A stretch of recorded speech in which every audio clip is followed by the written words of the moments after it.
موضوعي باختصار ان انا كنت من 30,000 معلم، جا تسكيني خارج محافظتي، جا في بورسعيد.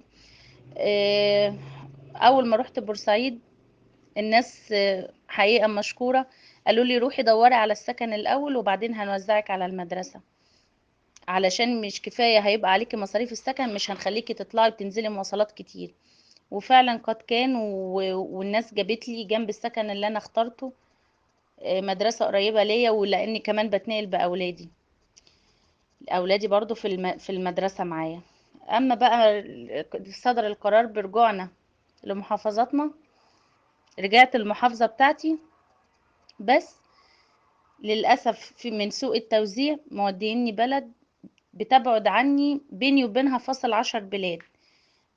لو حبيت ان انا اروحها مواصلات انا بروحها بعربية مخصوص دلوقتي، لان ما اقدرش عشان اركب مواصلات لازم اخرج من بيتي بدري ساعتين ساعتين ونص على ما الاقي عربيات تحمل وتنزل، والاقي عربيات، يعني شغلانة.